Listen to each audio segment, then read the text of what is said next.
Welcome to the Infinity Watchtower, your superhero show, right here on that hashtag show. I am Joe. Alongside me is Johnny Parker. And let's go ahead. Oh, Sorry. go say Johnny P313. My bad. And to my right, Jezzer or Cookie Face. it was just your birthday. It was just my birthday. Happy belated birthday. Yes. Happy Johnny, belated where birthday. were you at, Johnny? School. Oh yeah. It was a school night. It was literally a school night. I'm bleeding. School started the first day.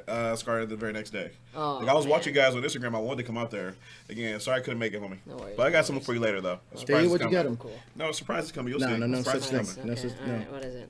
You'll see. You'll see. What are you scared of? I What don't are you know. scared I of? don't know. It's What are it's you scary. scared of? I'm scared of a lot of things, actually. Like what? Spiders?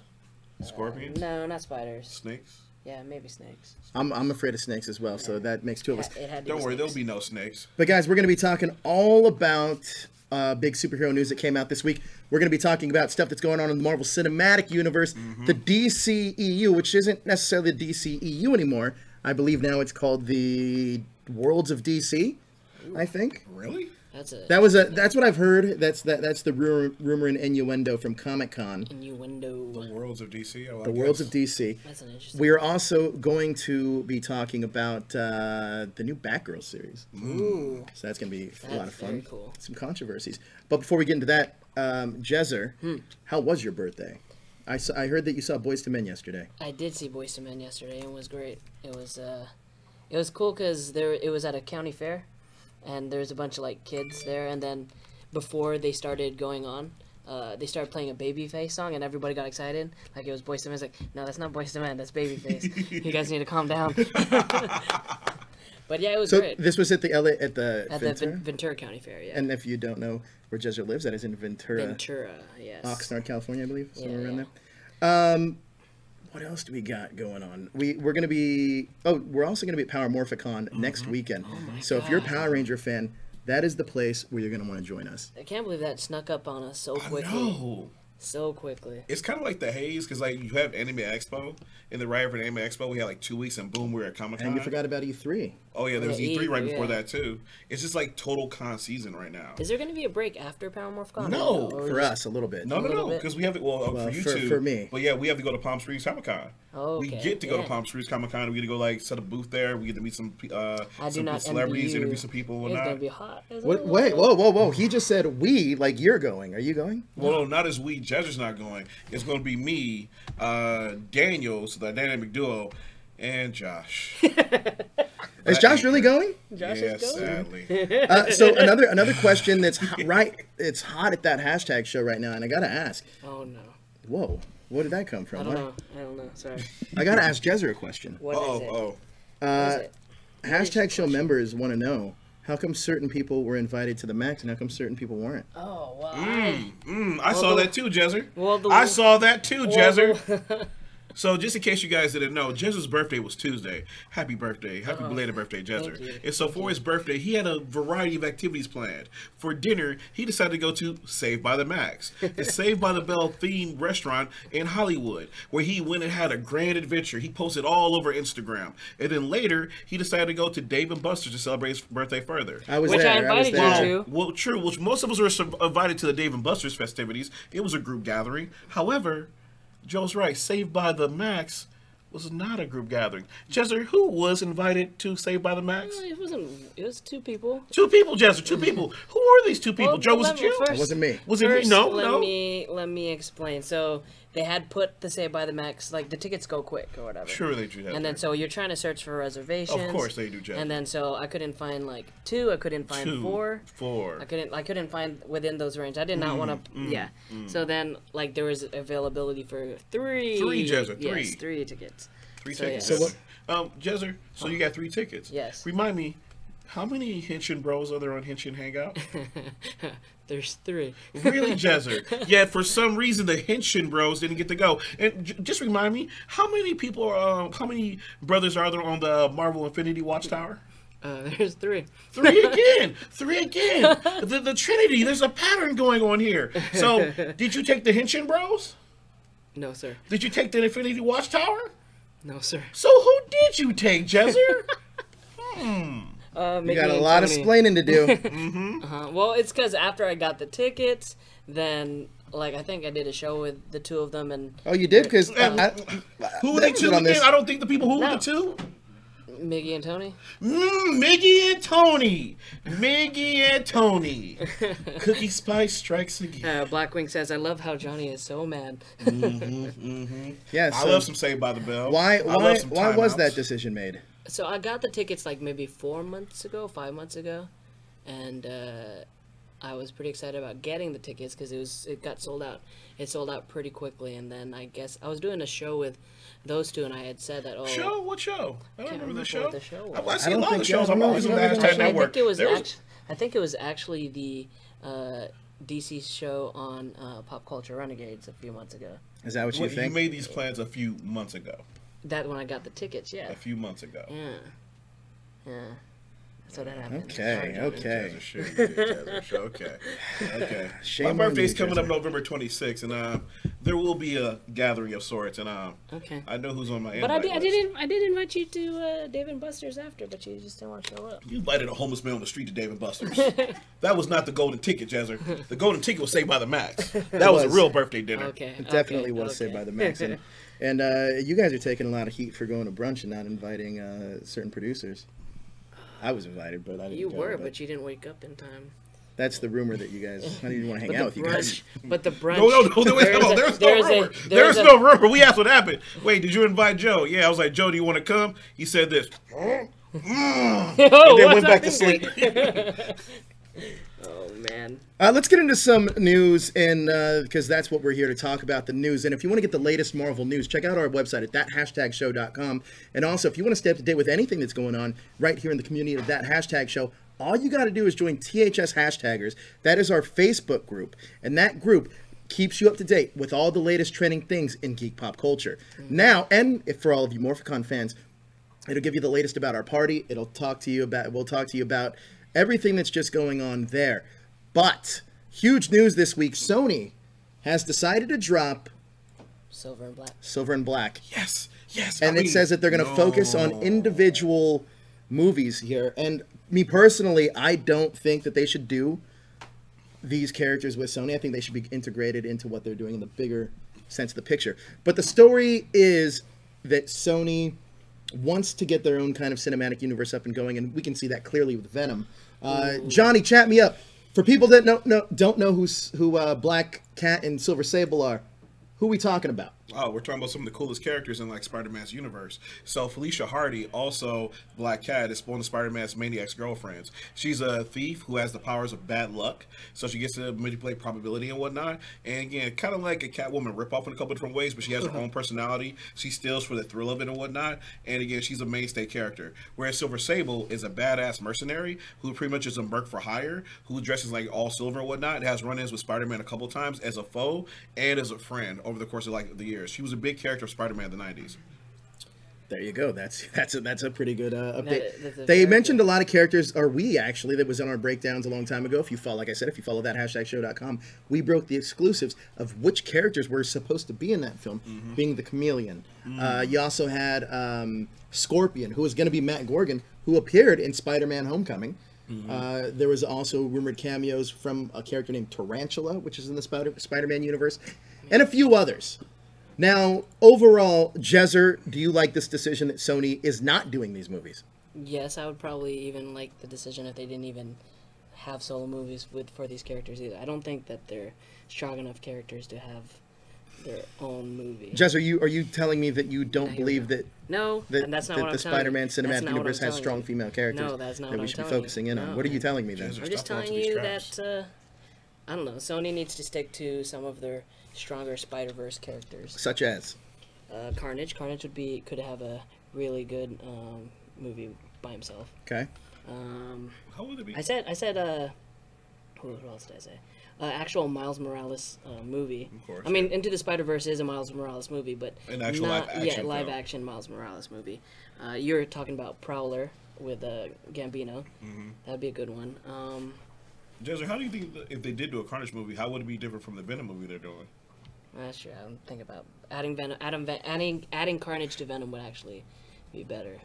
Well, that's the big rumor that's going to be the post-credit scene played by Woody Harrelson. Yep. Did you guys hear though that Venom might actually be PG-13. Who knows? Because they are exploring the possibility of having it cross over with Spider-Man. Interesting. So, I mean, would it matter if rated R Venom were to cross over with Spider-Man? Would it clash too much? Well, let me ask you a question. Would it matter if the Punisher were to cross over with Spider-Man? Because the Punisher is not PG-13. That's on Netflix currently. Yeah. So could you see that character crossing over? Because I would love to see a Kingpin who's in Daredevil also crossed over with the Punisher. I mean, it makes sense to see the Kingpin It would definitely change the tone of the Spider-Man films a little bit. It would. I mean, just imagine from a storytelling standpoint, imagine like the comics, because like when you read the comics, these characters interact all the time, and a lot of times they're like the writers are pretty smart with it. They'll find ways to integrate these characters, but a lot of times, though, for example, when Spider-Man teams up with the Punisher, for most of the time he's telling Frank no killing, rubber bullets only, and stuff like that, and he's preventing Frank from actually killing people. So there's a lot of times they try to find ways to balance it out, and they do like deaths maybe like off panel and things like that. Yeah. So there's a couple ways that maybe could possibly do it. I would like to see Kingpin in the Spider-Man films, though. I think. Oh yeah, he's a mainstay character. He actually originated in the Spider-Man books. Yeah, I think that. But would that actor like do well in the Spider-Man like film? Like it would definitely change the tone of the film. Well, I don't know. That's a good question. Like, do television actors usually have success when they go to like films like that? I mean, Ryan Reynolds was a television actor, and like he killed. Like once he left television with the film, he just killed it. He's not strictly a television. Well, George actor. Clooney Well, no, was I'm saying he also a started television there. actor. How do you feel about George Clooney? I mean, he's an accomplished A-list superstar. He is. I don't think there's any denying that. One of his biggest roles was in a movie. It was a Full Metal Jacket. Yeah. Who are you talking about? Vincent D'Onofrio. Oh, we thought you were talking about George Clooney. I was like, wait, what now? No. Vincent D'Onofrio. Yes, that is correct. But I will say this though, I'm excited they're not doing this Black Cat movie because again, Black Cat actually is an interesting character because when she was dating Spider-Man, it's really interesting because a lot of times with Spider-Man, when he's dating somebody, it's usually Peter Parker dating somebody. Yeah. But she was dating Spider-Man. It was really cool if you guys go back and read these issues. He tried to open up to her and tell her his identity. He was like, he tried to tell her I'm Peter Parker, and she said no to it. The entire time they're dating, he kept the mask on. That's It's weird, yeah, but it was an interesting like twist to it. It's something that you don't usually see because she was like, "I'm not dating you, Spider." I was saying, "I'm not dating the man. I'm dating you, Spider," and that's how she would refer to him. Doesn't that kind of remind? Was it the last Kick-Ass movie, Kick-Ass 2, where the girl that he was with didn't want to know who he was? Yeah, yeah, and that comes from like probably that a little bit influence from that. So if anybody wants to go check out those comics, they're a really interesting run with Spider-Man's dating Felicia Hardy, the Black Cat. It's a really cool like few issues when that relationship is going on. Now, moving on to big casting news. DC has some big ones already. The spin-off of Doom Patrol. We released an exclusive this week about the villain that's going to be in Doom Patrol. It's Mr. Nobody, so do your Doom Patrol homework. But another member of this team, which is more famously probably known for the Titans, and also, I guess, now currently in the Justice League, is Cyborg. Now, we know that we have a cinematic Cyborg in the Justice League, played by Ray Fisher. But now, we have a new Cyborg coming to Doom Patrol. Jezzer, give us the lowdown on that. What do we got? He was in the first Purge, that movie that just came out a few months ago. And his name is Joivan Wade. So, he's a newcomer, and he's did you guys see the first Purge? Did anybody see the first Purge? The one that just came like a little while ago? No, not yet. Yeah. So I like the first films, like especially the second one. Yeah, those films actually got better as it went along. Well, the second one I actually tell people all the time, it's pretty much a Punisher movie. Yeah. It's like what the Punisher was in the Purge. He just shows up and murks people. So from the looks of him, he's like a young kid. You think they're gonna do like pre-Cyborg stuff for Doom? Well, they're already calling the Doom Patrol a spin-off of Teen Titans. So do you think he'll make an appearance in Titans? I do think he might make an appearance in Teen Titans. I'm actually really curious to see what he's going to look like because we don't know what the budget for this show is. And I mean, the Cyborg in Justice League, for as many faults Justice League had, Cyborg was one of the shining stars. It actually looked pretty good throughout the film. I don't know if we're going to get the like Arrowverse type of costume that we've been seeing. A lot of people have had criticisms over the way the Beast Boy and Starfire look. Yeah. I know there's a lot of criticism with the race, whatever, but there's been a lot of criticisms with the looks of those characters. If it follows suit, Johnny, do you think that Cyborg is still going to look good for the DC Universe, which is their streaming site? No. Like, the thing about it is that looking at the costumes that we've seen for Beast Boy and Starfire thus far, again, I think it's mostly the special effects budget that's like hurting them right now. They just look kind of like off kilter and a little bit corny and whatnot. So if it stays with that trend, I'm not looking forward to the Cyborg. In addition to that, though, I'm really questioning why Cyborg's even there because again, for this group, well, a long time ago, he was a member of the Doom Patrol. Yeah, but I mean, if they're doing like the original story and everything like that, they already have like a robotic character there. Mr. Robot. And I kind of not feel, Mr. Robot. It's something like that. Yeah, though. and I kind of feel like having him there is kind of like a diversity issue. They're like, we need another black character instead of maybe making one of these characters already have like African American, like having the professor in the wheelchair, like changing his race or something like that. I feel like it's more of a diversity issue, and them also trying to capitalize off the popularity of this character. But again, that's just me. So I kind of question why he's there. I think you'd much rather have him on Titans itself, though, huh? Exactly, yeah, because him and Beast Boy are best friends. Yeah. Like having him on Titans would just make more sense because you get that relationship that you get to build up. Now maybe he'll go back and forth between both shows, or maybe this is a way to get people to watch it, and maybe like 3 episodes in he'll leave and go to the Titans. So now that's not the only bit of DC casting news. Batgirl was announced this week as well. Batwoman. I keep saying Batgirl. Batwoman was announced this week, played by Ruby Rose. Jezzer, chat me up. What do you think about Ruby Rose stepping into this role of Batwoman? That's going to be a CW show. Yeah, she actually was on the rise a little. She was in a few movies, I think. John Wick 2? Yeah, last summer. John Wick 2, she was in that last Resident Evil film. Triple X. Return of Xander Cage. Yeah, she was on the rise. I actually interviewed her for that, and I asked her about a superhero role, which one she would want, and she actually said Tank Girl, which makes a lot of sense. Nah, that totally makes sense for her. That totally makes sense for her. But now she's going to be playing, I bet it's Cassandra Cain, right? No, not Cassandra Cain. Cassandra Cain's Batgirl. Oh, I'm sorry. Who am I thinking? Batwoman. Well, she's playing Batwoman. Yeah. Are you excited to see her in the CW? Now we know that her first appearance is going to be in this season's massive crossover, which is going to include Arrow, The Flash, and Supergirl. Yeah, not Legends of Tomorrow. Not Legends of Tomorrow. But Batgirl will be at Gotham City. We'll be seeing Gotham City for the first time in the Arrowverse. You excited? Yeah, I'm excited to see if they throw in any other Gotham characters into the show. I mean, Commissioner Gordon. Yeah, Bullock. Yeah, Harvey Bullock makes sense. Oh my God! Again, as you guys know, I hate the Gotham television show. I think it's one of the worst things ever. It's just like so terrible. Like I can't believe people watch it sometimes. But when it comes down to it, though, if they like do this Batwoman spinoff right, and they get maybe a Gotham PC, like a Gotham police department show out of this, Gotham Central, it would be so badass. Because that was an awesome comic. And if they were to do it, how would they explain not including Bruce Wayne in it in his Batman? Yeah, I've heard people give pitches for it before that were like kind of smart because they always talk about like the cops would show up like after the incident or whatever, so they would show up to crime scenes. You would just like see a batarang there, or you see like a cape like flicker and stuff like that. You would get the implied essence that Batman is around, but you would focus on the cops dealing with like these like super crazy people within Gotham. Because if you think about it, there are times where they probably catch the Riddler themselves when Batman doesn't show up, and they probably go into these situations where like Batman takes down the Riddler, but guess what? Like the house or whatever he was in is still like booby trapped, and they have to go through and like take care of all that kind of stuff. So there's a lot of cool storylines you can tell with that. Were you surprised by them casting her as a to have her own show or to be part of like even the CW universe? No, I think Batwoman makes probably the most sense. They're not going to use Bruce Wayne nor Catwoman, some of these more iconic characters. And if you already look over on Supergirl, Superman has made an appearance, played by Tyler Hoechlin, I believe his name is. He came from the world of Teen Wolf. Yeah. But he's made an appearance. I mean, do you really want to get a TV Batman is the real question. And who plays that TV Batman? I think that's a little bit of a harder sell. Because me personally, I'm not a fan of Tyler Hoechlin as Superman.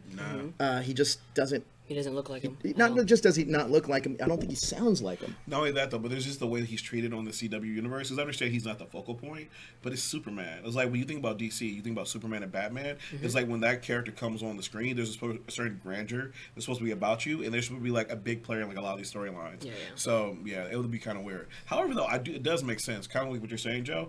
Batwoman's always kind of been like her own thing as part of the Bat family. Like the Bat family's pretty much like, you know, the Robins, Nightwing, the Batgirls, everything like that. But Batwoman's always kind of like done her own thing. She's like that distant cousin in a way, like a Care Bear cousin kind of deal. So I think about it, she's off like Care Bear cousin. Exactly. So like Braveheart. So I think about it, she can totally like do her own thing. And honestly, Ruby Riott, it really makes sense. Ruby Riott is from the WWE. Yeah, sorry. Ruby Rose like totally makes sense too, because what's interesting is that like under her costume is actually a wig. Like that red hair and everything like that, it's not her natural hair, it's actually a wig. And she has sometimes like short hair and stuff underneath. So Ruby Rose playing that kind of works with it. And I feel like Ruby Rose can really like portray like an LGBT character as well pretty strongly. So the casting kind of makes sense. Go ahead. Didn't she have like a partner on her run when the Batwoman stuff? There's another. Well, she is a lesbian, and I believe she was in a relationship with a character named Manhunter, which is actually one of my favorite characters that was in this is back in the mid 2000s when I was reading DC. I think Manhunter is a great character. I think she's been in a few relationships actually. Yeah. She was kind of like Remember there's a player. Another hero A little with bit, yeah. a purple costume. I can, by the way, speaking of this, I know I'll go back to what you just said. I can totally see her in a relationship with Supergirl's sister. Ooh. Oh, that'd be They fun. were That'd be good. they were trying to say, or they were. Or again with the White Canary. Yeah, they were trying to say that they would have slid Supergirl's sister into that character and kind of recreate Batwoman. That would have been pretty smart Yeah. if they would have done that. But obviously, they're not going to go in that direction. And by the way, when you mentioned that purple character, you were thinking probably of Huntress. Huntress was the girl in purple and black and everything like that. Huntress was I don't know also if it was in Huntress. I know Arrow season Huntress. It was somebody. Yeah, Huntress was in season No, it was Renee Montoya that she was in a relationship with. There we go. Wow. Renee Montoya is a character that I believe that we could be getting in this Batgirl series. By the way, Didn't we see her in Dark Knight? Montoya. We saw one of the Montoya. I don't yeah. believe that was Renee Montoya. Yeah, it was. That was in the Dark Knight. It was in the Dark Knight. There was a character named and Gotham. Apparently, I was just told. Moving on, real quick. Now, one thing with the CW shows, we got our first image of Grant Gustin in a new Flash costume. There's a few things to talk about in this. One, that looks closer to the movie costume that we're kind of integrating. But two, Grant Gustin actually took a lot of heat for this image. This isn't actually him though, so this is Stand-in or something? yeah, stand in and just to show the costume, and I guess someone on set took the picture. They're redoing the suit so they could add. It's easier to add like visual effects to the suit, so they want to try to like up their Budget? budget, make it look a little bit more closer to the comic book.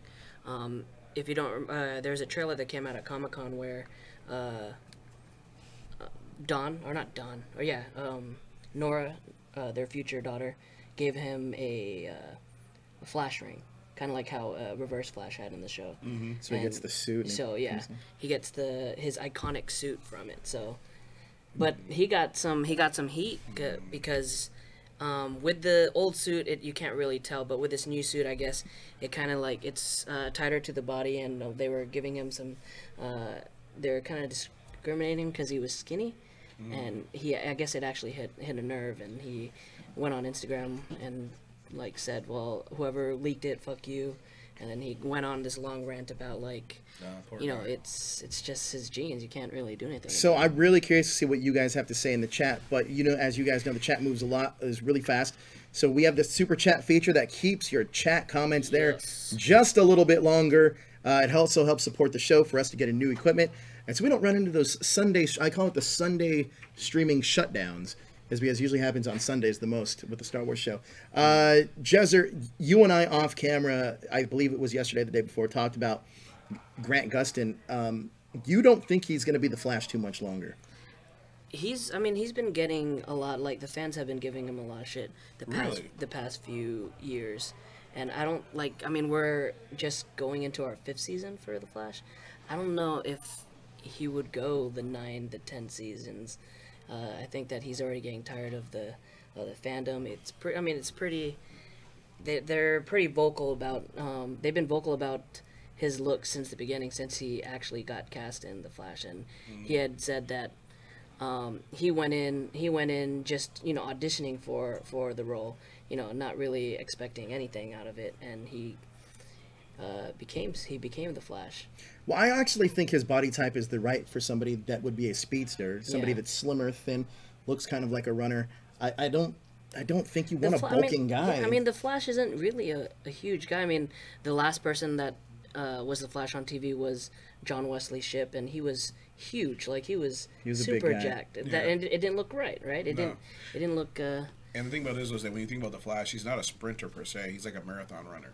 So if you look at like people who win like those Boston marathons, New York marathons, and whatnot, like Joe's Usain Bolt.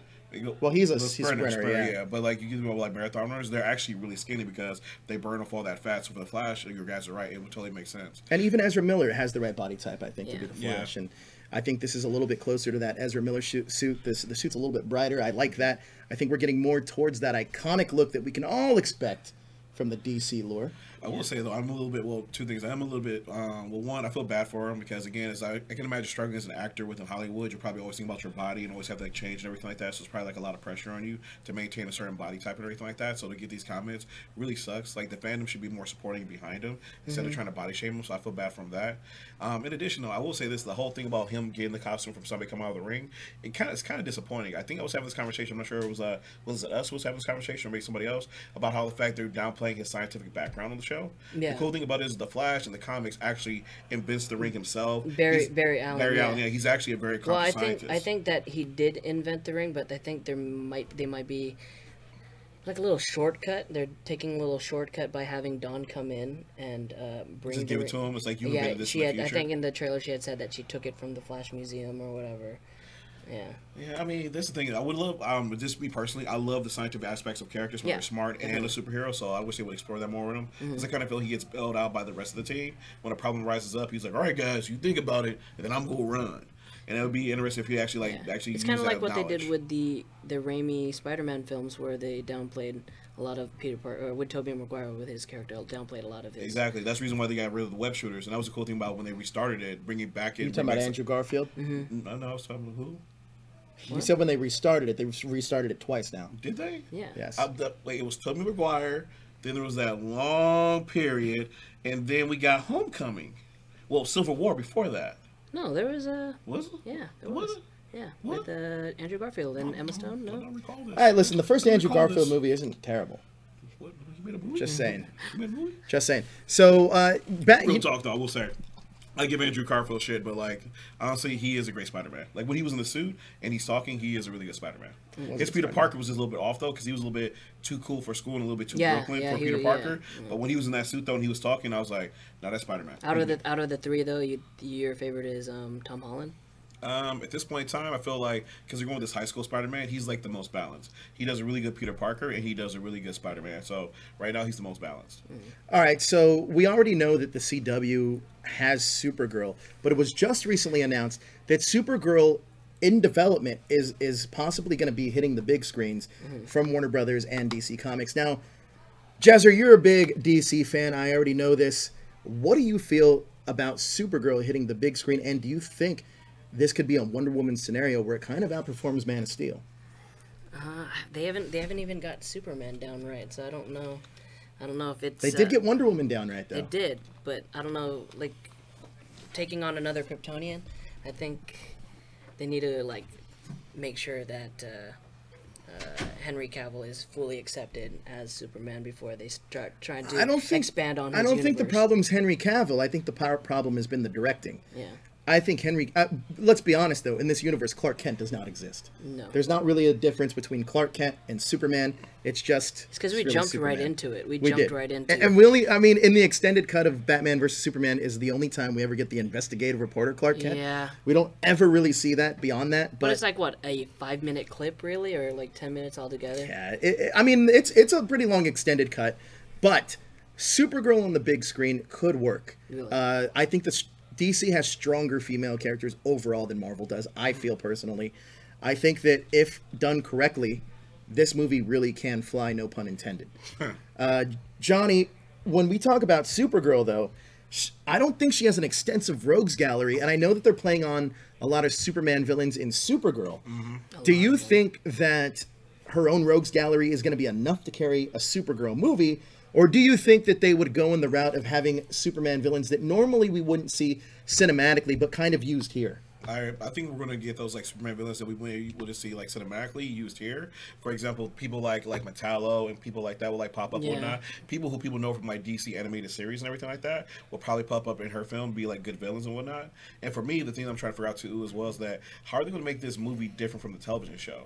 Because the television show has been around for about, what is it, going to this 4th season now? Yeah. And so the thing about this, they've already established like the Supergirl mythos. So what are you going to do differently in this mythos? And then for this movie, what's interesting is like the actual Supergirl comic series is actually very convoluted. Because there's times where she's like Supergirl the Kryptonian. There's times where she's Supergirl like an alien from another planet who's not even Kryptonian. There's times where she's a reborn angel. So her like origin story is like, there's some things you can like pick and choose from it. And that kind of gets me worried because if the writers see this, they might pick things like, oh, we can use this, this, and this. They can make for a very cluttered movie. So what would you do as a comic aficionado? What would you do to introduce the character, would you pull from any storylines that have already been out there? Because there's one in particular that I'd like to see. Which one? I'd like to see I think it was the Michael Turner, Jeff Loeb run when it was Batman Superman's comic. It was like the world's finest comic. And it was Supergirl being introduced. This is one of Michael Turner's last full artwork story arcs, where Supergirl kind of comes in. She doesn't really know what's going on. She doesn't really trust Clark, but then they grow a bond, and she pretty much doesn't know who to trust. The Amazonians take her in to train her. There's a Sea of Doomsdays that end up happening. It's a pretty good story. Oh no, it's an amazing story. It's one of the best. Like I put it up there in like one of the best DC stories told in within the last like 20 years, because it has one of the most badass moments in it. Is that what you'd like to see adapted though? If they could pull that off, because to give you some background, Jezzer, when they do this Supergirl story, everyone's there. Wonder Woman's there, Batman's there, Superman's there, and then towards the end, a lot of the heroes show up, like the Titans and everything like that. Yeah. So if they can pull this off and pull everybody in for it, it can low key could be really brilliant, because it could be the restart for the what you call the DC World Universe or whatever. It could be a great restart for them to kind of bring everything together. So if they could, it would be totally badass. Plus, you could redeem Batman a little bit, because you could bring in a new Batman. Because one of the cool things with this, the story arc is, spoilers, is as Joe was explaining, at one point she gets taken by Darkseid and she gets brainwashed and whatnot. And Joe, do you want to explain this? Or? Well, there's Batman in particular. First, does not trust her, and he's trying to warn Clark. I think she's a plant. There's no reason she should be here. He's doing his best to be almost how he was in Batman versus Superman, the paranoid human of like, Clark, we should not trust this guy. I trust you, but I don't trust her. And he's like, no, we should trust her. It's this whole thing. And then Wonder Woman comes in and he's like, no, I'm going to take her and train her because she has the skills to be an Amazonian. And they take her in. There's time passage. And Darkseid does come down. She feels lost and out of place. And Darkseid almost kind of gives her like a home as being over there. It's a really good story. And this is a great way to possibly tie in to that crappy Justice League movie, but with Darkseid, and then you still get the trinity of Superman, Batman, and Wonder Woman, and you don't necessarily need another Superman movie because he can appear in this movie. Try to be a mentor. Try to be a mentor, exactly. Well, how would that work if Batman is in the air, or like? Well, I mean, this is also one of those scenarios where it's possible that Ben Affleck could be swayed to come back because it's not his own movie, but that's up in the air as well. We don't know what's going on with Ben. I feel like it changes every week with Ben Affleck. And one of the coolest moments here, I thought you were going to bring it up, was the Batman moment with He Darkseid. outsmarts him, yeah. Yeah, it was really cool because at this one point, like, you know, Superman's around just like punching shit, beating shit, everything like that. He's trying to like bring Kara back and everything like that. And then Batman goes and confronts Darkseid one-on-one. And so Darkseid's like, you're just a human, what can you do against me? Batman's gone to the weapons vault and armed like all the bombs and is willing to like destroy like all of Apocalypse or whatever. Yeah. And Darkseid starts trying to beat the shit out of him. He's like, you wouldn't dare. And Batman's like, try me. And he straight up like pretty much like punks Darkseid away. And Darkseid comments like, had this come from the Kryptonian, I would have called it a bluff. But coming from a human being, one who like kills their own and stuff like that, this is an actual threat. And he like stands down. And it was like really cool scene. Correct me if I'm wrong. They did like an animated? Yes, they did. Yes, they did. Where Darkseid had Supergirl fighting. For him. And it was also inspired by that Michael Turner art. Yeah. So that was actually a pretty cool adaptation of what they were doing there. What was that? Was that a movie or was that? It was a DC animated movie. Okay. Correct. That was the Supergirl DC animated movie. It was really very good. Random question, because we're talking about this in the chat right now about the costume. Thinking about the classic Supergirl costumes, like over the years, which one would you like to see, or like which one was your favorite? Are we talking just comics or also in film and television? Film and television. I'm really partial to the original Supergirl film costume, the one where she was Christopher Reeve's cousin. Right, it wasn't the bare midriff like that, but it was definitely I think what was her name? Not Linda Hamilton. Helen Slater costume. Okay. I really like the Helen Slater costume, and I also do like the Supergirl costume that they're doing on the Supergirl show. Oh yeah, I do like that costume. It's actually very nice. Yeah, no, it's not bad. Yeah, it's pretty similar to the movie costume we're talking about too. Yeah, that Helen Slater costume looks very iconic. It's also a throwback costume, and it makes sense to me to have Supergirl. I remember in the New 52 they kind of updated everybody's costumes. Superman doesn't need armor. He's Superman. No. You know what I mean? Exactly. And same thing here. I think that Supergirl doesn't need armor. She's Supergirl and stronger than Superman because she came to Earth older. Yeah. She actually grew up on Krypton. Frozen. Exactly. She's smarter as well because she grew up with that different technology and whatnot. She adapts more quickly, and she was supposed to like supervise. Like she was supposed to come to take care of him. They're supposed to get her at the same time. What they could there was deleted scenes where there's an empty spot on the ship for Man of Steel. Yes. Do you remember that? Yeah, I do. That was the planning the scenes. What if they have the story where we have see what Supergirl has been doing since she supposedly got off that ship. You know? I mean, that's another great way to do it. I mean, I think that the whole thing here, in order to succeed, is they got to make sure it's not as dark as Man of Steel or Batman versus Superman. Yeah. They could make Supergirl the new Superman, technically, where it's that glimmering hope of light. Doesn't Jimmy Olsen play a big role in her life too, though? I mean, only on the television show. Yeah, and in her own storyline. And I guess in the movie with Helen Slater, Jimmy Olsen was also a big part of that. Jimmy Olsen's dead now, so. But yeah, she usually does her own thing, has her own rogues. That off camera doesn't really count as. I wouldn't say that counts. Yeah. But I mean, they didn't say when they're going to release it, so maybe they're going to figure out what how Aquaman does, how Wonder Woman does, how Shazam does before. And DC's already has a lot of spinning plates in the air. They have this Joker movie with Joaquin Phoenix in the works. They just got earlier this week on our website, that#show.com. We have an article about the villain that's going to be in Birds of Prey, which is Black Mask. Oh yeah. And then Matt Reeves' Batman is supposed to be going into production soon. So is the Flash. And that's supposed to be Flashpoint. There's a lot that's going on at DC right now. It's very hard to keep track. But you know what is easy to keep track of currently right now is the Marvel Cinematic Universe. Now, Jezzer, you have a little bit of news on what's going to be happening for the future of the Marvel Cinematic Universe in terms of the films being on Netflix. Yes. Chat me up about it. So, soon, Marvel is going to be pulling the MCU films off Netflix. They're going to be consolidating all of them so they're going to have like a package deal with Hulu with their new streaming service, where it's going to be, I think they said something along the lines of $25 for both, where you can have both Hulu and their new streaming service. I don't think they even announced it yet. They're going to keep the Defender series on Netflix. Yeah, Jessica Jones, Punisher, Daredevil. Those more R-rated type. Yeah. Because I think Netflix had bought the rights. Yeah, but they're going to be taking the films. The last one that they put up on there was Thor Ragnarok. Yeah. Black Panther has not hit there yet. Yeah, they haven't been, they said that, after the film comes out on Blu-ray or DVD, it's going to be on Netflix. They haven't really been consistent with that. I think that was in preparation for this move that Marvel is doing, that they're not going to continue having their films on Netflix. What do you guys think about it? Well, I think that this Disney streaming service sounds good on paper. We'll see what happens. We already know that a Star Wars show is going to be there. More on that Sunday on our Star Wars show. But I think that it's possible that we could get an exclusive Marvel streaming show on the Disney network. But it's pretty spread out because Hulu currently is doing Runaways, and they're already shooting season 2, and that was at the TCA, the upfronts for TCAs. They're doing season 2. Cloak and Dagger has been amazing on Freeform, and that just came to an end. I haven't even seen it yet. Cloak and Dagger is really good. That just came to an end. I'm really curious to see what other characters they can pull from. Now, I know that both TV and film want Moon Knight. I talked to Kevin Feige about this, and he says he would love to do a Moon Knight. I actually talked to the executive producer for Cloak and Dagger. He actually wants to see a Moon Knight also, and we spoke in depth about this in an interview, and he said that he would like to see it. He asked me, how would you want to see Moon Knight done? And I told him, well, I'd love to see it as a Netflix series that would almost be like Fight Club, where he would wake up and he'd be almost like a different person, because that's a part of his thing, split personalities. And he was like, that's exactly what I want to.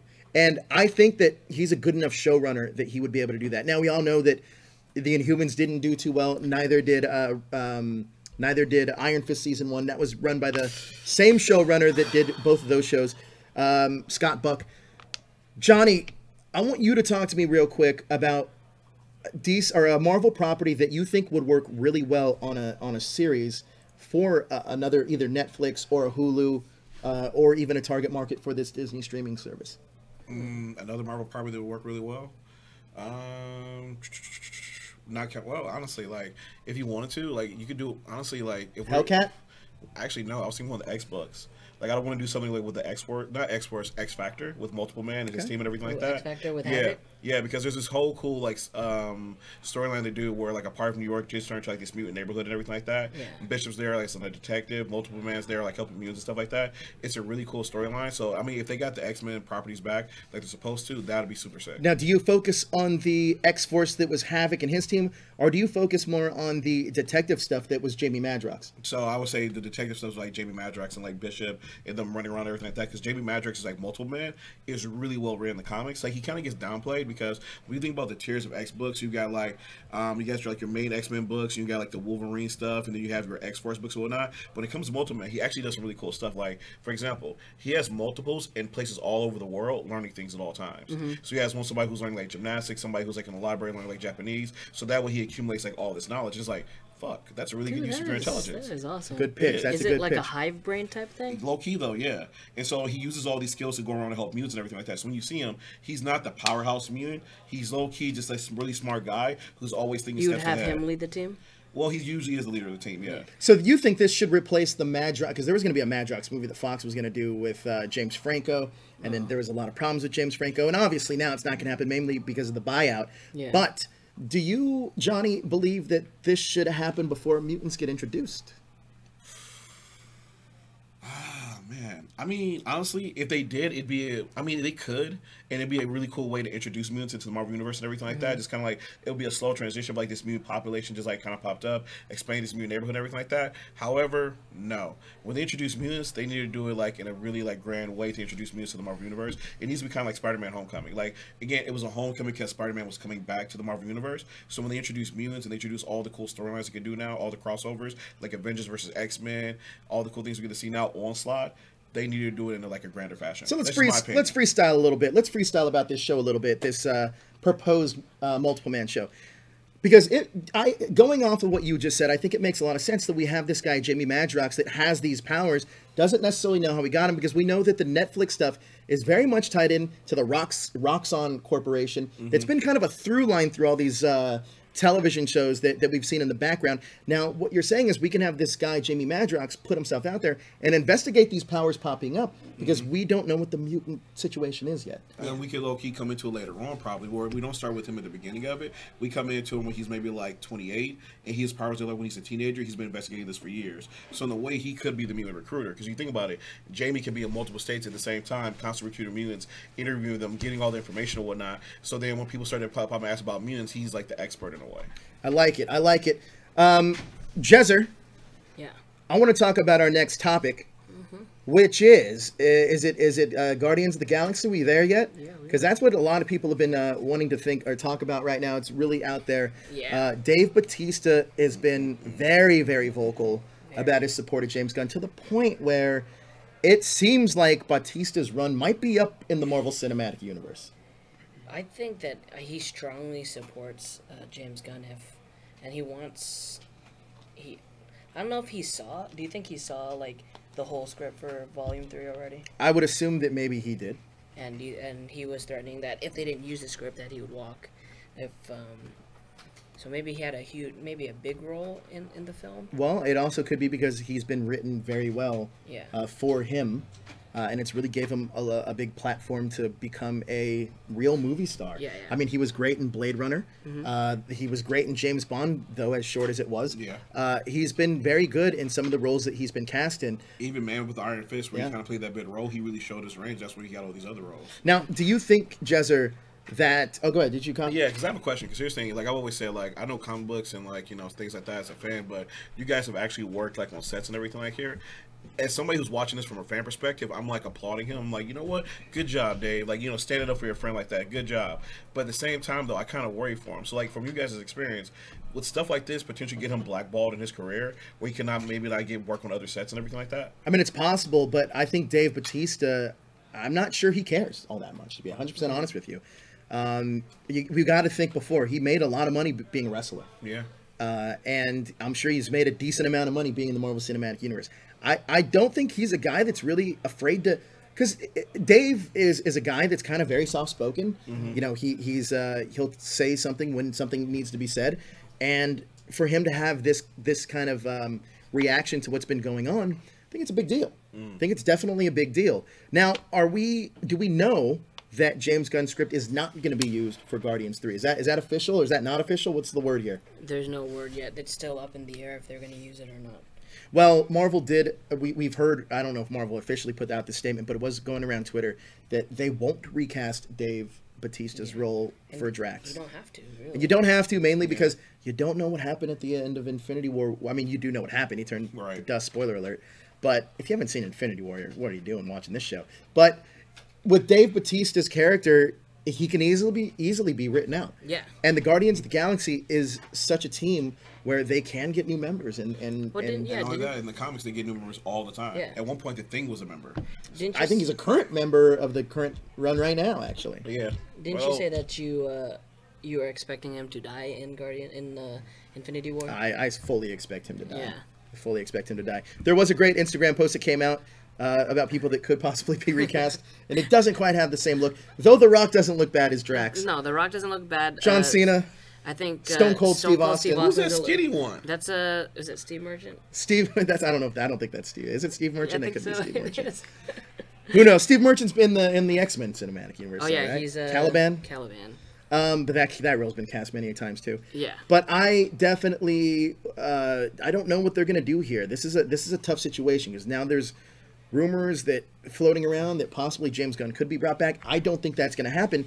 But I do want to chat about something else that. This is the prime opportunity, though, for DC or Warner Brothers to take James Gunn. Because imagine if James Gunn got a hold of something like Green Lantern. Oh, what was it? Was another film they were talking about, or not film, but what was it, Josh? Swamp Thing? Nah, Swamp Thing. I think Swamp Thing's in good hands with where it's at. And James Wan's executive producing that. If anybody's going to do a good job in Swamp Thing, it's going to be James Wan. But imagine a James Gunn Green Lantern movie. Is that something that you'd want to see? I think that'd be perfect, actually. Yeah, you get the Red Lantern. You get that little cat. Could be like the anti rocket. You also got this guy Chip, who's a Green Lantern. I think there could be a lot of fun there. He's a little chipmunk that's a Green Lantern. Mm-hmm. This is right up James Gunn's alley. I feel that if DC is going to make a move, it should be to snatch James Gunn right now. Yeah. And also, that's a big middle finger for James Gunn to saying, you know what, you don't want to support me, I'm going here. What's his contract look like with Disney right now? Though? Well, it doesn't look like anything because they just fired him. Exactly. So, and what you telling me earlier, Jezzer, that this was off camera before we got started, that they're trying to like buy him out, or like that's in limbo right now and everything like that. They're trying to figure out a way to just let him go. So. Yeah. So what Johnny, you're well versed in the Green Lantern world. Do you think James Gunn's a good fit for the Green Lantern movie? Well, looking at what he did with space, his understanding of it, I think he would totally you're right. It would totally make sense for him. It'd be like how J.J. Abrams did a great job with Star Trek and then went over to Star Wars. And with that first movie, kind of like brought the franchise back to life and everything like that. I think he'd do a great job of it. But what I was also thinking about, he could do a great job of the current run of Deathstroke by Christopher Priest is amazing. It's a really good balance of action and a little bit of comedy and everything like that, with some good pathos and emotion happening there. I think James Gunn could have like a field day doing a great Deathstroke movie. I mean, anybody that saw Super. Oh, yeah. Yeah, I mean, you kind of get it right then and there. Yeah, Super was awesome. That's an one of my favorite lines from that movie is like, is this what happens? Like, is it what happens between the panels? Right. I mean, I think that James Gunn would be. It's really fun to talk about. It's really fun to talk about that. James Gunn going there. Which film is it the Rainn Wilson one? Yes, the Rainn Wilson movie. Oh yeah. Have you seen it? Yeah, a long time ago. Oh, it's also on Hulu right now too. Is it? Yeah. Nice. Hulu endorses, please. I think it's a good choice. Now, what's our next bit of news, Jezzer? Let's move on to our next thing. We have. Wow, that's all our news. Now we can just freestyle. Yeah. Nice. So let me talk about this real quick. Now, we've had a lot of DC news today. Mm-hmm. Go ahead. Well, if you're over freestyling, I just want to comment like this Hulu deal can be pretty badass because in a way, tell me you guys' thoughts. Hulu can overtake Netflix in a couple categories because Hulu already has all the stuff they're doing already, but they just teamed up with HBO recently. It's for an extra $5 you get HBO now. So they have this Disney streaming package and you get all the Disney stuff. So not only do you get like, we're talking about the Marvel movies, of course, but think about you get like Lion King, you get the Little Mermaid, you get the Pixar joints, you get all the great Disney stuff right there. Potentially all the Disney afternoon stuff as well. So I can watch like Darkwing Duck. I don't think it's gonna be on Hulu, but a paid Right, so it'll be like a paid addition on. Yeah. And so then, so you pay an addition on, you get like all the Disney stuff. You pay another edition on, you can get like all the Marvel stuff. Then you maybe do like another like $5 edition, because I'm just saying $5 since I did the HBO deal. Imagine you get all the Fox stuff. So you can match Married with Children, you can watch Family Guy, you can watch all the like the shows they done for a year, New York Undercover. And so you can bring back all these like cool things. Like in a way, like I know it gets to a point where it's like $35 a month or something like that, but damn, that's a lot of content. Well, that I mean, do you have like regular cable? No, I canceled my cable. Right now, I'm only doing two things. I'm doing Netflix and Hulu. Yeah. And because again, I got the script, the one where I get like no commercials or whatever. Oh yeah. And I'm kind of loving it. And I'm about to add on the $5 deal to get my HBO right now. Yeah. Yeah. No commercials on Hulu is the best thing in the Great world. plug for Hulu. Now, I do want to talk about what happened at the TCAs earlier this week. It was ABC President Channing Dungey said they are developing a new Marvel show for ABC. So this is another bit of news. Now, the quote was, in terms of Marvel, we have some things that we're in discussions with them right now that we have in development they're very excited about. What do you think that could be? Ooh. They ABC Marvel shows have been hit and miss. Do you think it'd be New Warriors? Because the pilot's already shot. Okay. And it hasn't landed anywhere. Do you think it's New Warriors? That's your buddy Milana was on that, where you recorded her in slow motion. So that sounded weird. Well, you did. Yeah, they could be. I mean, what you had asked her that question, but she kind of. She said she couldn't say anything because she would be executed by Marvel executives. We also have John Ridley, who's a talented writer. He's also been teasing. He's been working on a Marvel show. We don't know what that show is. A lot of people speculated that it could be Miss Marvel. But we don't know that yet. I mean, could they throw Miss Marvel into New Mutants? Not New Mutants, but... I don't know. I actually think that they wouldn't do anything with Miss Marvel until after the television or after the movie drops with Brie Larson. Well, Captain Marvel. Captain Marvel. What did I say? Yeah, Miss Marvel. Miss Marvel. You said Miss. Well, she was Miss Marvel technically. She first. was, yeah. But the Brie Larson Captain Marvel movie, I don't think we'll really start seeing Kamala Khan until after that debut. Yeah, because she needs to be inspired. Yeah, exactly.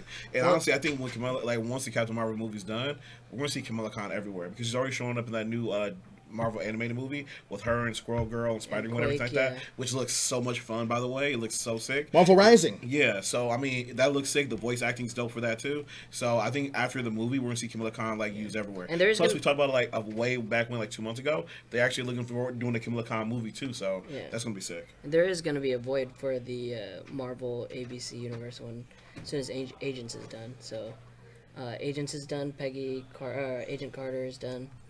What all the shows that they had on ABC are gone. So I mean, Agents isn't done. No, it's got one more season though. Yeah, I'm trying to gather the Dragon Balls and stop that from happening. I do. The last one. I do want to switch gears for a second because Johnny, you're a comic aficionado, and Jody Bennett, who's actually in the chat, one of our writers in the chat right now, and Andy's also in the chat, one of our other writers. Jody wrote a great review on Superman #2, written by Brian Michael Bendis. Now, for those of you old school fans like myself and Johnny, the 1980s were a time of glorious Superman movies. Not really. Superman 4: The Quest for Peace starred the Nuclear Man, but guess who made his first appearance this week in DC Comics? That's right, the Nuclear Man. Really? Nuclear Man. Nuclear Man. The Nuclear Man is back. If you want to go check out that article, check it out on that#show.com. Jody Bennett wrote it. I'm going to put it right there in the chat for you guys. It's pretty good, man. I'm not going to lie to you. Now, Johnny, we're switching gears to comics for a second. And I know, Jezzer, this is your weak spot. But, Johnny, you, literally right before we went on air, you said you're really excited about comics right now because stuff that's coming out is really catching your attention. What did you mean by that? Because we started the show right after, and you didn't really get a chance to talk about it. So the thing about it is, for me, comics have been kind of like slow the past few years because there's just been like so many events after events after events. They haven't got a chance to do like actual like storytelling. But I think honestly, like for me personally, comics are starting to get a little bit better because there's some flesh, blood, and some like new storytelling happening in a couple different places. Like Brian Michael Bendis going to DC right now is like it was a huge game changer. And again, I'm waiting for the trade to come out for a Superman run, and I've heard great things about it from you, from Jody, from a couple other people. So I'm looking forward to that. But one of the big things that got me this week, I picked up 2 books. I have to read the second one, the new Fantastic Four. Came out this week. Fantastic Four has not been published for like the last 4 Who's or 5 writing that years. right now? Dan Slott? Dan Slott's writing it. Who did that super long run on Spider-Man. Yeah. And honestly, the art on it is like amazing. The art's like Sarah Petrucci, I think, and she used to draw some of the Ultimate Spider-Man books and everything like that. And so the artwork looks phenomenal. And the thing about it is, though, I'm seeing they're talking about the comics right now. Granted, there's like a mystery happening here, but when you read it though, it's kind of like we talk about like when someone understands the essence of a character or the story, he understands that the Fantastic Four is a family, and there's that family aspect of it, but he also understands they give hope as well. So Dan Slott did a really great job in this first issue of reestablishing that hope, as well as giving you, again, that family sense that it's the Fantastic Four. So I'm really excited to keep reading You that. recommend people pick up that Fantastic Four run. It's a great starting point is what I'm hearing. And it seems like you're on board. Yeah, so I would say this, though. It's not going to sell out because people are buying a bunch of copies. But I will say wait till issue number 2 next month. Go buy issue 1 and 2 at the same time. And you're going to have a great read. Because issue 1 is dope, but it leaves it on a cliffhanger, though. So I would say get issue number 2 next month and buy them both together. That way we can read them. Something to add to my pull list. Now, I think that we're going to start a new segment that's going to be Johnny's pull list. We're going to be talking to you week to week about the comics that you're currently reading that you're high on. And comics you may want to take off your pull list if you're not so high on them. Mm-hmm. Like one of them I picked up this week, and I like you talk about it. Go ahead. It's Teen Titans. Like I saw the new Teen Titans book that came out, and I picked that bad boy up. I'm going to be reading that later on tonight, and it looks really good. Like I like this Titans team. Like they've got a new Lobo on there, but they've got a Kid Lobo who's like a girl, and I was like, oh, so we get Kid Lobo back, but now she's like from a female perspective. I'm on board with this, and we still have like our Robin who's leading the team, so it's still Damian. Ooh, he's okay. not Tim. You know He's what Tim, though? but There was I'm adjusting. I just read, man. It was either the end of Man of Steel. It was either Man of Steel number 6 or it was Action Comics number 1001. There's a great scene in there.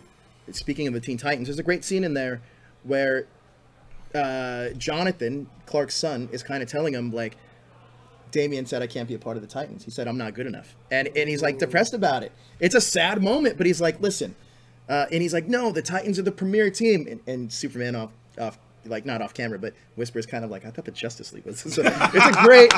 Brian Michael Bendis gets these characters. I'm so happy to see him with a change of scenery at DC Comics. But you got me sold on Fantastic Four. I'm happy to see that the family's back, and I'm happy to hear that they're actually executing the family aspect of the Fantastic Four. It looks dope. I will say this though, this Titans run, I'm interested to see how it's going to do, but I'm wondering if they're going to be capture the magic of the actual Titans. Because I was thinking about this because we talked about this a while back about going to see Teen Titans Go and how amazing that movie was and the original Teen Titans animated series. And as I started thinking about it, I realized why Teen Titans, like the comic book and those first shows, were so good with those original teams, and why it's been so hard to capture that magic with other teams. Because low key, like if you think about it, and you guys give me your feedback on this, I kind of feel like the Titans is low key a trauma support group. Yeah, kind of. It's almost it's crazy that you mention it like that, because I actually look at the Teen Titans as kind of like the original Runaways. Yeah, you know what I mean? Yeah. Except good, except not villain. Exactly. Not kids of villains. Because if you think about it, Dick Grayson lost his parents in that accident. Yeah. He's like grown up traumatic. He doesn't really have friends. He's always around Batman. Starfire got her whole world destroyed. She's like this alien princess trapped in a new world, whatever. Raven's dad is literally pretty much the devil and everything like that. Yeah. Cyborg lost half his body and everything like that, so now he's adjusting. You got Beast Boy who just lost his memories. And he doesn't fit in. He Exactly. just He's looks so awkward and shit like that. And then you keep going from all the other characters introduced, and you're like, damn, these are a lot of damaged, broken people. Yeah. But every weekend when they come together, they support each other, and that's why the Titans kind of like click so much in a way. I think that's a great assessment on Titans.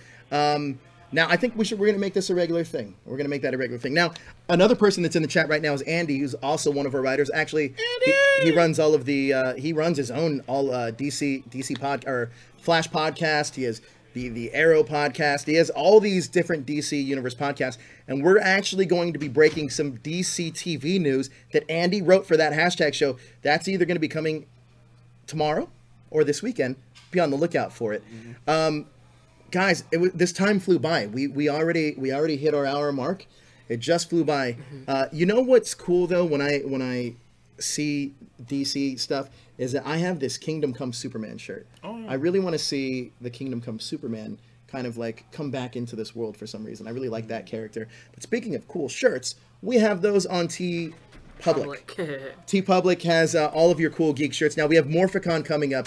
We have cool Power Ranger crossover with Pokemon Go shirts. However, we have a new group of shirts coming out exclusively for Power Morphicon. Now, Johnny, I'm going to show you a picture now. You've seen some of these, but I don't think you've seen this most recent one. I don't want you to say what it is, but I want you to get your reaction. Don't say it, but I want you to get your reaction. There you go. What do you think? That is fucking great. Ooh.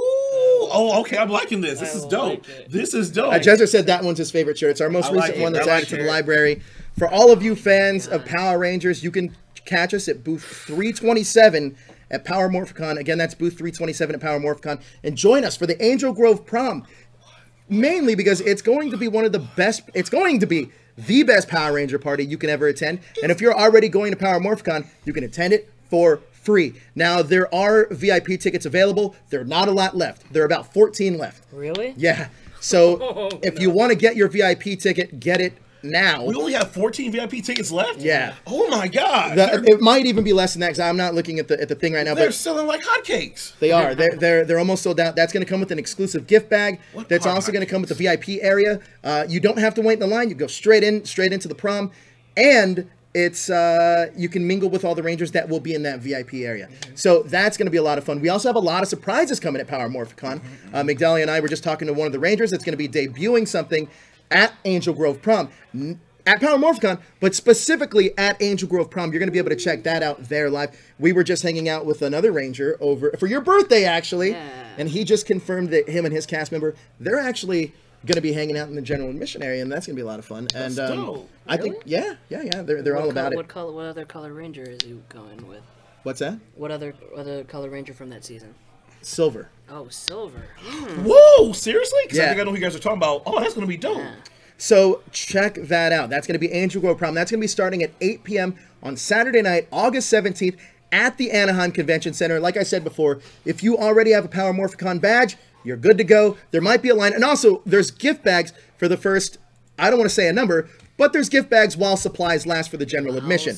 There's an exclusive gift bag that you'll get in the VIP section. So be sure to be on the lookout for that. And like I said, August 17th, join us at Power Morphicon Prom. If you want to get those VIP tickets, there are not a lot left. You can check out THS Power Rangers and our event page on that hashtag show's Facebook page. Check that out. That has the link to the Eventbrite in there. So if you want to go and get those while supplies last. Now, that was a lot, and we got through a lot of news today.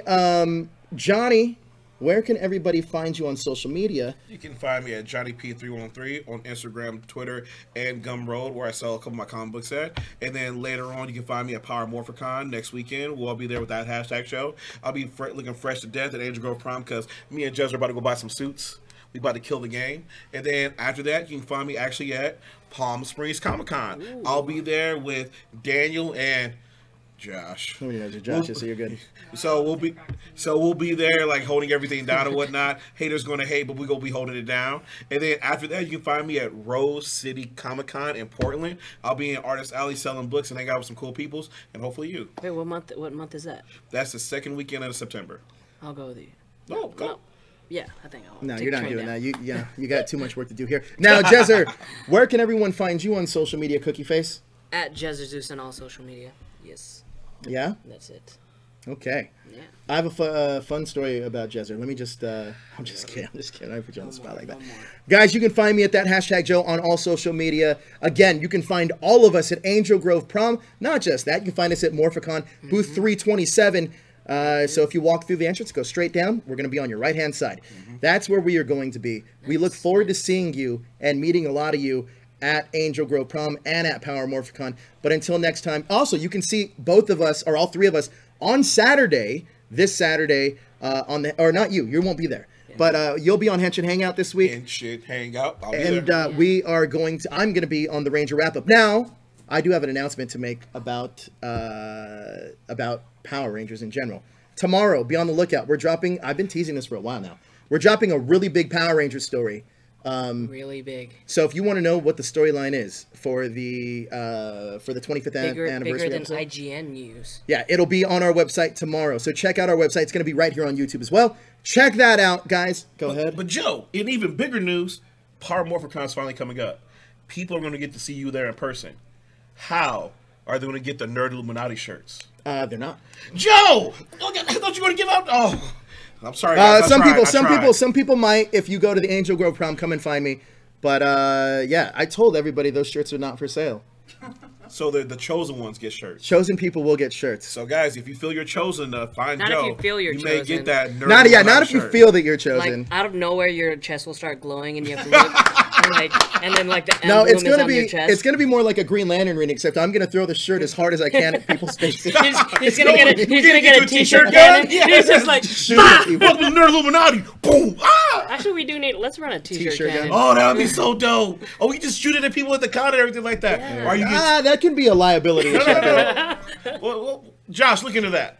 You guys a t-shirt cannon. So thank you guys so much for joining us. Again, we're here every Thursday night bringing you your latest superhero news right here on the Infinity Watchtower. Thank you so much for joining us. Check out our website where you get the latest news in geek pop culture. I'm Joe. I'm Johnny. And Jezzer. And hit that like, share, and subscribe button to stay up to date with everything trending. In In geek pop culture. We out.